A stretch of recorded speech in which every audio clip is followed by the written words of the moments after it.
Film की शुरुआत में हम देखते हैं कि सारा, जुनो और बेथ जो कि आपस में बहुत अच्छी फ्रेंड्स हैं, वो बोटिंग कर रही हैं और वो बहुत ज्यादा एंजॉय भी कर रही हैं। और वहाँ पर सारा का हस्बैंड पॉल और उसकी बेटी जेसिका भी हैं जो उसके साथ आए हुए हैं। अब कुछ देर बाद सारा अपने हस्बैंड पॉल और जेसिका के साथ अपने घर की तरफ बढ़ती हैं, लेकिन कार चलाते वक्त पॉल का ध्यान रास्ते से भटक जाता है और उनकी कार का एक जबरदस्त एक्सीडेंट हो जाता है। और जिस कार से उनका एक्सीडेंट हुआ है उसमें रखे हुए लोहे के पाइप्स उनकी कार में आ जाते हैं, जिस कारण पॉल और सारा की बेटी की वहीं पर मौत हो जाती है। अब जब सारा को होश आता है तो उसे पता चलता है कि पॉल और जेसिका दोनों की मौत हो चुकी है और वो इस बात से बहुत ज्यादा डर जाती है और अपने आप को बहुत अकेला महसूस करती है। लेकिन उसकी फ्रेंड बेथ उसे संभालती है। अब कहानी में एक साल बीतता है जहाँ पर हम सारा और जूनो को देखते हैं जो किसी ट्रिप पर जा रही है, लेकिन सारा के साथ हुए उस हादसे को वो भुला नहीं पा रही है। यही कारण था कि जूनो उसे एडवेंचर के लिए ट्रिप पर ले जा रही थी। अब वो लोग एक केबिन में पहुंचते हैं जहाँ सारा की और भी फ्रेंड्स होती हैं जो पहले ही यहाँ पर आ चुकी थी, जिनमें रेबिका, बेथ, मोली और सैम होती हैं जो सारा की बहुत अच्छी फ्रेंड्स थी।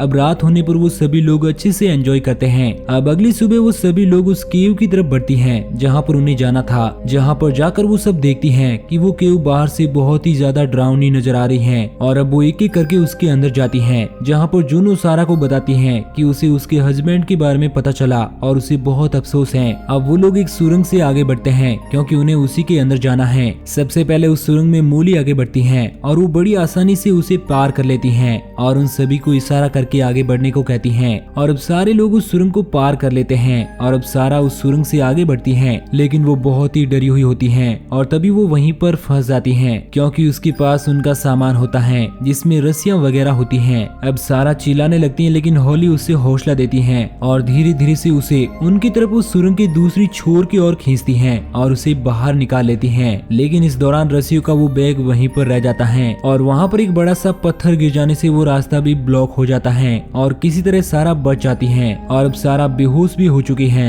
और उसे जब होश आता है तो उसे पता चलता है कि जूनो ने उन सबसे झूठ बोला था कि यहाँ पर बहुत से लोग आते रहते हैं, लेकिन असल में सच तो यह है कि यहाँ पर उनसे पहले कोई भी नहीं आया था। वो तो सिर्फ चाहती थी कि सबसे पहले हमारा ग्रुप ही इस जगह को डिस्कवर करे। अब वो सारे लोग बहुत परेशान होते हैं और उन्हें नहीं पता है कि इस जगह से एग्जिट कैसे करे, क्योंकि वो पूरी तरह से फंस चुके हैं और उन्हें नहीं पता कि उन्हें किस तरफ से बाहर निकलना चाहिए। अब वो सारे लोग आगे बढ़ते हैं जहाँ पर उन्हें एक रास्ता नजर आता है जो एक खाई के ऊपर होता है और उन्हें लगता है कि वो लोग उसी रास्ते से आगे बढ़ सकते हैं, शायद वो लोग उसी रास्ते से बाहर भी निकल सकते हैं। अब रेबिका उस खाई के उस पार जाने का फैसला करती है और बड़ी बहादुरी से वो खाई के उस तरफ पहुंच जाती है और अब वो वहाँ रस्सियां बांध देती हैं और अब सारे लोग बारी बारी से आगे बढ़ते हैं और लास्ट में जूनो उनके पास आगे बढ़ती हैं, लेकिन जाते वक्त बहुत ज्यादा वो घबरा जाती हैं जिस कारण उसका बैलेंस बिगड़ता है और वो रस्सी टूट जाती है जिससे वो ऑलमोस्ट नीचे गिरने वाली होती हैं, लेकिन सारा उसे बचा लेती है। अब वहाँ से ऊपर चढ़ने पर उन्हें कुछ पेटोग्राफ नजर आते हैं जिसमें उन्हें यहाँ से जाने के रास्ते के बारे में पता चलता है। असल में उस पेटोग्राफ में चित्र के माध्यम से बताया गया है कि इस सुरंग से निकलने के 2 रास्ते हैं, जिसमें से उनके लिए एक रास्ता तो बंद हो गया था, लेकिन अभी भी उनके यहाँ से निकलने के चांस थे। और उनमें से एक लड़की होली बड़ी खुशी से उस रास्ते की तरफ बढ़ती है, लेकिन उसे वो रास्ता तो नहीं मिलता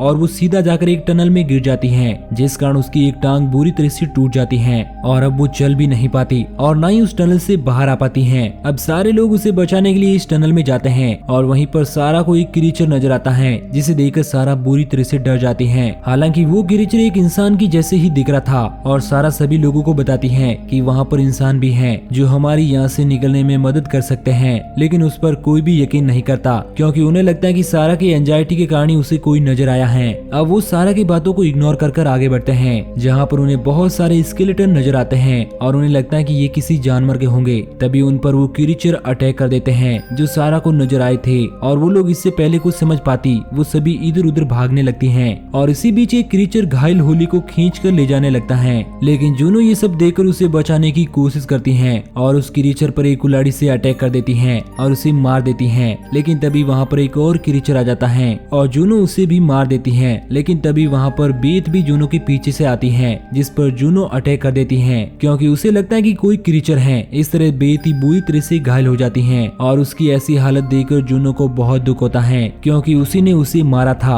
अब जूनो होली को वहीं पर घायल छोड़कर वहाँ से डर के कारण भाग जाती है। वहीं एक और हम सारा को देखते हैं जो अपने कैमरे को लेकर एक कोने में छिपी हुई है। तभी वहाँ पर होली की डेड बॉडी ऊपर से गिरती है जिसे वो क्रीचर वहाँ पर आकर बुरी तरह से नोच नोच कर खाने लगते हैं। और इस दौरान एक क्रीचर सारा के पास आता है और वो सारा को महसूस करने की कोशिश करता है। और यहाँ पर हमें पता चलता है कि वो क्रीचर सिर्फ आवाज से अट्रैक्ट होते हैं। अब जूनो सारा और अपने बचे हुए साथियों को ढूंढने लगती है और आवाज लगाने लगती है, जिस कारण अब वो क्रीचर उसकी तरफ बढ़ने लगते हैं। और वहीं एक और रेबेका और सैम भी एक जगह पर चुपचाप छिपी हुई होती हैं, जहाँ पर एक क्रीचर आकर वापस लौट जाता है। लेकिन तभी सैम की वॉच की आवाज सुनकर वो क्रीचर फिर से उसकी तरफ बढ़ता है, लेकिन सैम उस घड़ी को दूर फेंक देती है और वो क्रीचर अब उस वॉच की तरफ भाग जाता है। वहीं एक और सारा होली की लाश के कपड़े उतारकर एक मसाल तैयार करती है और आगे बढ़ती है। इसके बाद हम सैम और रेबेका को देखते हैं जो अपने साथियों की तलाश में आगे बढ़ रही होती हैं। इस दौरान उन पर एक क्रीचर हमला कर देता है,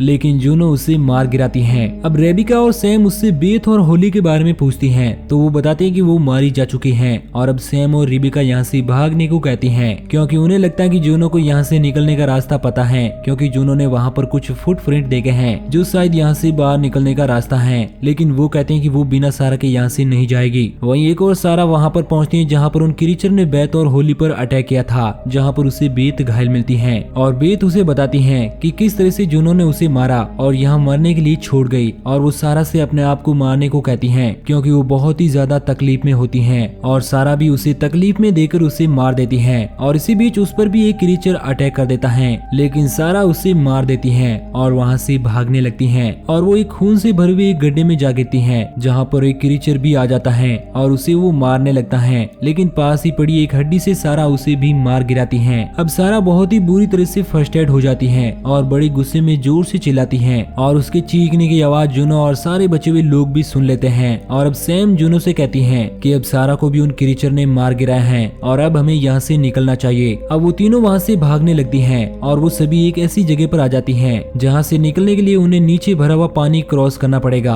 और उन्हें नहीं पता कि वो पानी कितना गहरा है और उसमें कितना खतरा है। लेकिन सैम अकेले ही रस्सियों की मदद से वहाँ से आगे बढ़ती हैं, क्योंकि वो किसी तरह से यहाँ से निकलना चाहती हैं। हालांकि वो बहुत ही ज्यादा डरी हुई थी। जैसे ही वो रस्सी की मदद से आगे बढ़ती हैं, तभी उसे एक क्रीचर पकड़ लेता है और उसे उसी रस्सी पर मार देता है। और अब सैम को मरता देखकर रेबेका अब जोर से चिल्लाने लगती है, जिस कारण वहाँ पर एक दूसरा क्रीचर आ जाता है जो रेबेका को खींच कर ले जाता है और उसे भी बहुत ही बुरी तरह से मार देता है। और अब जूनो ये सब देखकर घबरा जाती है और उसे लगता है कि वो सिर्फ पानी में कूद कर ही अपनी जान बचा सकती है। और वो ऐसा ही करती है और बिना कुछ सोचे वो पानी में कूद जाती है। और उन क्रीचर के जाने के बाद जब वो ऊपर चढ़ती है तो उसे वहाँ पर सारा नजर आती है, जो पूरी तरह से खून से सनी हुई थी। उसे इस हालत में देखकर जूनो बहुत ज्यादा डर जाती है और सारा उससे कहती है कि उसने बेथ को क्यों मारा। लेकिन जूनो उसे कोई जवाब नहीं देती और अब वो दोनों आगे बढ़ती हैं। और इस दौरान उन दोनों पर क्रीचर अटैक कर देते हैं, जिन्हें सारा और जूनो बड़ी ही ब्रेवरी से मार गिराती हैं। और अब इससे पहले कि जूनो सारा को कोई जवाब दे पाती, सारा उसे एक कुल्हाड़ी से मार देती है, जिससे वो बहुत ज्यादा घायल हो जाती है। और सारा को जूनो के पॉकेट से निकले सामान से पता चलता है कि उसका उसके हस्बैंड पोल के साथ अफेयर चल रहा था। अब सारा को जूनो पर और ज्यादा गुस्सा आता है और वो उसे वहीं पर अकेला छोड़कर वहाँ से भाग जाती है। अब जूनो को भी वहाँ पर बहुत सारे क्रीचर चारों ओर से घेर लेते हैं और इस तरह से जूनो भी वहीं पर मारी जाती है। और अब सारा अपनी जान बचाने के लिए वहाँ से भागने लगती है, लेकिन बहुत ऊपर चढ़ जाने के बावजूद सारा वहाँ से नीचे गिर जाती है, जिस कारण वो बेहोश हो जाती है।